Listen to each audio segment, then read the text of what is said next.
तो विश्वकर्मा पूजा हमने भी पूजा किया, दिन भर व्रत रखा और उसके बाद शाम को विश्वकर्मा भगवान को बैठा करके और बढ़िया से पूजा अर्चना की। तो उसमें कथा कर रहे थे, तो कथा में उसका 5 वो अध्याय है कथा में। तो 5वां अध्याय में नहीं, 4था अध्याय में एक तो ऐसा ज्ञान है कि वो ज्ञान हम लोग के लिए बहुत महत्वपूर्ण है और ये जीवन में भटकने से आप बच जाइएगा। वो ज्ञान क्या है कि एक तो रथकार रहते थे, कहाँ, वाराणसी नगर में एक तो रथकार थे। रथकार उनको कहा जाता है जो जिनको शील गुण का ज्ञान हो। ध्यान से सुनिएगा, विष्णु भगवान खुद लक्ष्मी जी से बताए हैं। तो रथकार बहुत परेशान रहते थे, लाख परिश्रम करें, लाख गाड़ी आदि बनाए, लेकिन उनको सिर्फ आवश्यकता अनुसार सिर्फ अपने भोजन के अलावा दूसरा कुछ नहीं मिलता था उनको। तब उन्होंने बहुत इधर उधर भटकते रहते थे और इधर उनका पत्नी जो थी, विदुषी नाम था उसका, वो भी इधर उधर भटकते रहती थी। कारण था कि वो भी पुत्र के अभाव में इधर उधर भटक रही थी। उसे भी कोई संतान नहीं था, कोई संतान नहीं था, ये चलते इधर उधर भटकती रहती थी कि कैसे हमारा एक संतान उत्पन्न हो जाए, बुढ़ापा मेरा कैसे निभेगा। यही चिंता में रथकार की पत्नी विदुषी भी थी और दूसरा रथकार भी चिंता रहते थे। उनको भी सही ढंग से कमाई का उपार्जन नहीं हो पाता था। तब इधर उधर भटकते हमेशा। उनका पत्नी तो इतना पागल हो गई थी कि ना जाने कहां कहां जाती थी पुत्र प्राप्ति के लिए। पुत्र प्राप्ति के लिए कभी दाढ़ो मूछ वालों संतों के पास, कभी माठ तक, कभी इधर तक, कभी भगत के यहाँ तक, कभी उधर। मैंने चैन नहीं था, एकदम पगली के तरह दिमाग हो गया था पुत्र के लिए। और इधर रथकार अलगे परेशान थे, उनको भी उपार्जन धन हो नहीं रहा था कि क्या करेंगे। तो उस कथा में है कि भाई इतना उनका रथकार के पत्नी पागल हो गई थी कि जो भी भगत हो या जो भी दाढ़ी मूछ वाला संत महात्मा हो, कहने का मतलब गलत, संत महात्मा सभी हमेशा महात्मा नहीं होता है, बहुत सा गलत होता है जो कि गलत करता है। तो वही गलत, उसका गलत स्वभाव रहता है, गलत विचार रहता है, सब एक समान कभी नहीं होता है। सब तरह के सब में पाया जाता है। जौन क्षेत्र हो, चाहे धर्म का क्षेत्र हो, आप सुने होंगे कि बहुत सा इधर हाथरस कांड हुआ तो उधर कौन कांड है वो दो बाबा पकड़ाया नहीं, कितना पकड़ा रहा है, कितना अथी हो रहा है। तो पहला ही से महिला को शोषण करता है, आपको धन संपत्ति को शोषण करता है, तो गलत है। और वही चीज रथकार को पत्नी को कर रहा था। एक तो धन नहीं था और दूसरा धन भी शोषण कर रहा था और उसका शारीरिक शोषण भी कर रहा था। लेकिन जब इस तरह से वो परेशान हो गई थी इधर उधर, तब पागल के तरह दौड़ रही थी। उसका पति रथकार भी दौड़ रहे थे इधर उधर, लेकिन कोई उपाय नहीं हो रहा था। और नहीं उससे होता है, वृथा उपाय से किसी का कल्याण नहीं होता है। आप लोग भी समझ जाइए कि किसी भी गलत साधु संत महात्मा हो, ढोंगी बाबा हो या भगत हो, वो सब आपका कल्याण नहीं करेगा, आपको सिर्फ ठगने का काम करेगा। वो ब्रेन वॉश करता है, आपको ब्रेन को तोड़ देगा, ऐसा ऐसा बात बोलेगा, यहाँ तक के बोल देता है भगत और ढोंगी बाबा कि आप अगर आप हमारा बात नहीं माने तो आधी रात आपका पति का मौत हो जाएगा, आपका बेटा के मौत हो जाएगा। वो पहले ब्रेन वॉश करता है, मैंने ब्रेन को एकदम साबुन से धो डालता है आपका, आप उसके पक्ष में हो जाइएगा। वो जो बोलेगा वो झूठ फरेब लगेगा कि सच बोल रहा है। इसीलिए ब्रेन वॉश में कभी मत पड़िए। ऐसा बहुत है ढोंगी, बहुत है, बहुत कम मिलेगा आपको, हजारों में एक मिल सकता है और नहीं तो नहीं मिलेगा। ध्यान रखिएगा, ऐसा सुने भी होंगे। तब एक ठो बगल में ब्राह्मण का घर था, उन्हीं के बगल में वो हमेशा देख रहे थे कि ये रथकार जो है दोनों पत्नी पत्नी बेचैन है। एक तो धन के फेरा में उसको धन नहीं हासिल हो रहा है और दूसरा पुत्र के फेरा में कि पुत्र नहीं हासिल हो रहा है। तब ब्राह्मण को दया आ गई। तब उन्होंने दोनों को बुलाए, अपने घर में दोनों को बुलाए, रथकार को भी और उनका पत्नी के भी, कि सुनते हैं कि आप लोग पुत्र प्राप्ति के लिए इधर उधर भटकते फिरते हैं और आप धन के लिए इतना परिश्रम करते फिर भी नहीं कुछ हो रहा है। यहाँ तक कि आपका और उपहास हो रहा है, आपको और बदनामी हो रहा है। गाना उपाय करने से आपको पुत्र की प्राप्ति कभी नहीं होगी और न कभी हुआ है और न कभी होगी। इसीलिए मैं आपको वो उपाय बताता हूँ, अगर वो उपाय आप लोग दोनों पत्नी पत्नी को मान हो तब आपका कल्याण हो जाएगा। तब ब्राह्मण बोले, ये विश्वकर्मा का जो रूप है ये सभी रूप में सबसे मुख्य रूप माना गया है। आज जितना भी संसार में सुखी हम लोग हैं, जो भी प्राप्त हम लोग कर रहे हैं, सुख शांति से जो रह रहे हैं, वो सब विश्वकर्मा का प्रभाव से ही है। सभी ने विश्वकर्मा को भेजा था। ब्राह्मण बता रहे हैं कि सभी ने विश्वकर्मा के, जब कृष्ण अवतार हुआ तब वहां भी कृष्ण भगवान ने द्वारका निर्माण के समय विश्वकर्मा को आवाहन किए थे और द्वारकापुरी विश्वकर्मा ने बताए थे। हम लोग बराबर गए थे तो वहां का जो मंदिर भी बना हुआ है वो विश्वकर्मा का निर्माण का ही पहले मंदिर बना हुआ है। रामेश्वर सेतु के समय, जिस समय श्री रामचंद्र जी रामेश्वर लंका जाने के लिए बांध रहे थे, उस समय भी उन्होंने विश्वकर्मा की आवाहन की थी।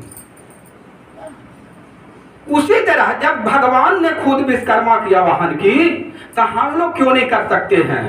वही ब्राह्मण समझा रहे हैं कि रथकार आप लोग कहाँ मूर्खता में पड़े हुए हैं, हमको समझ से आप लोग भारी मूर्ख हैं।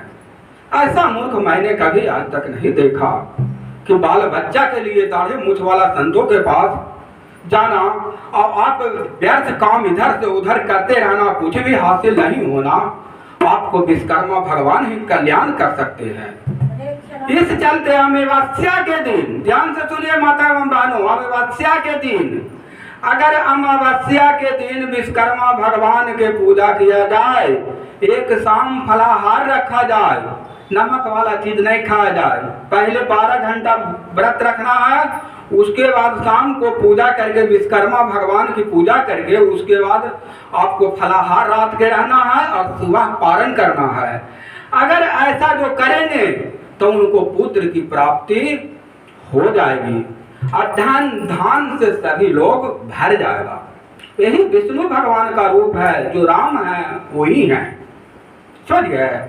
तो वही रथकार को समझा रहे हैं कि अगर तुम विश्वकर्मा भगवान का अमावस्या के दिन दोनों पति पत्नी अगर व्रत करो तो तुम्हारा कल्याण हो जाएगा।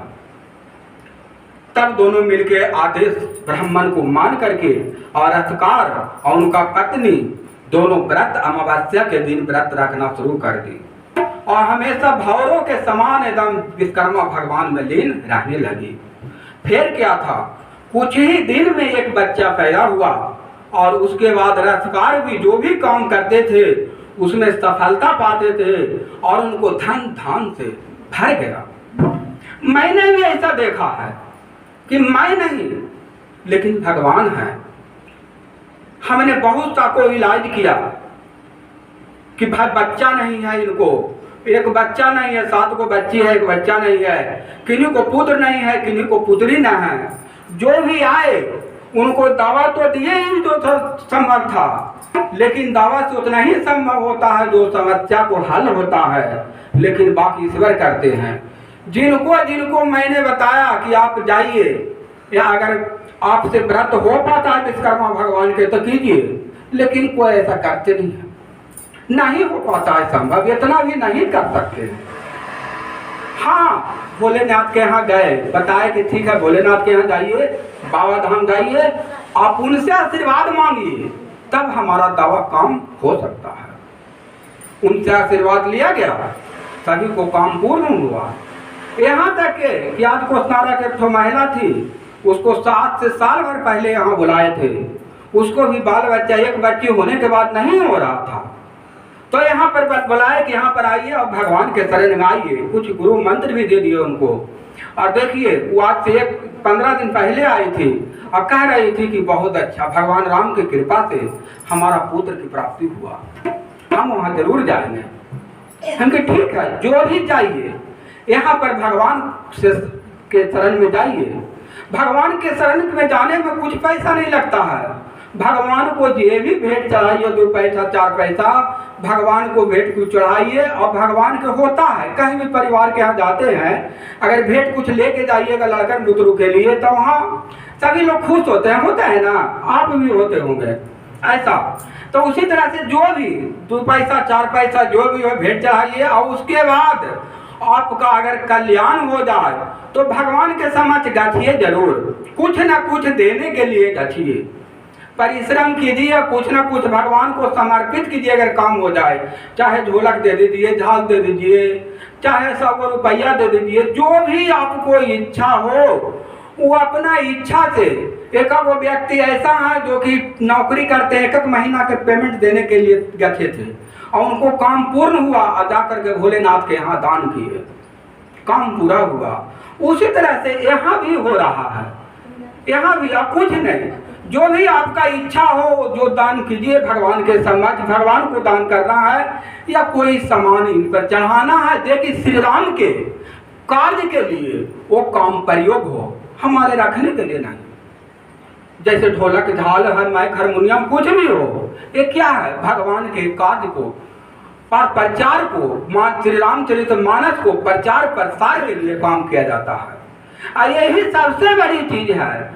आपको नाम लेने से ज्यादा भगवान के नाम को प्रचार प्रसार अगर कीजिएगा तो आपका उससे ज्यादा कल्याण होगा, उससे ज्यादा कल्याण होगा। किन्हीं को अपने खाते हैं हमेशा, लेकिन अपने खाने से भी अच्छा है कि अगर किसी गरीब को अगर भोजन से मर रहा है, अगर उसको खाना खिला देते हैं, अगर कोई दरवाजा पर कुत्ता खड़ा है उसको 1 रोटी दे देते हैं, तो उससे भगवान ज्यादा खुश होते हैं।